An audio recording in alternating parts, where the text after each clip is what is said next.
The question that I had for that was really around the use of technology in children, and we've talked a bit about bullying and respectful behaviours, but it does seem that we really need to be instilling in our next generation this element of respect, but yet they have access to this technology. And I know I've got a 4-year-old, and there are times I have to throw him an iPad, and obviously it's locking it down and making sure it's not YouTube, but it is very difficult to always be making sure that you know what they're looking at. And you've got older children that have even more, that I think have been on TikTok recently. So, Well, that's an experience. So to finish the question, and then I'll talk about TikTok for a second.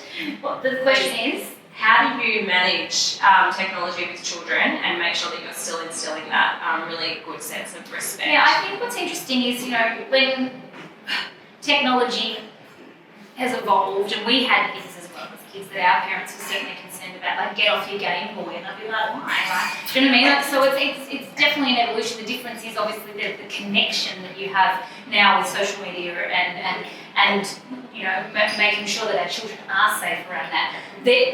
What's beautiful is that they're instilled now through school with what's safe behaviour. So they're getting that from the beginning, which is really great. But one thing up until recently I tried to do with the kids was not necessarily restrict, but distract. Because I know that if you tell me I can't do something, I'm going to want to do it 75 times more. So I gave them a certain amount of freedom with their devices. I didn't say you couldn't be on it. Try and restrict that, but I would try and distract them to do something else. And what I found was that that's what they were very happy to do. They would just actually then start to do it. They'd play and they'd get over it, and they'd go and play some Lego, and then they'd, play in the yard or do whatever, because I wasn't putting restrictions around it. But I also didn't have children that were addicted to it. And I know that there are people that, it depends on your personality. More recently, Livy's getting older, and so she created a TikTok account without us knowing, so that was great. And she's quite innocent, so that it's not about her being cheeky or naughty. It's more about the fact that we're worried about other people. That was an interesting experience, because we had the opportunity to sit down with her and say that you can't friend someone that you don't know. You need to know who they are. And having that conversation, she's like, well, why would I need to know? I'm like, well, because they could be a stranger and they might start to talk to you, and it's inappropriate. And so I think it's about having anything with children. It's about having age-appropriate conversations of things that we previously thought were hard or needed to be saved at the times where there's a beautiful opportunity to do so, and allow that to continue to grow, so that they understand too that there's a risk. It's fine for them to understand that there's a risk with it. It's fine for them to understand that it hurts their brain if they're on there for too long, that they're going to not be able to sleep properly if they're watching it at night time.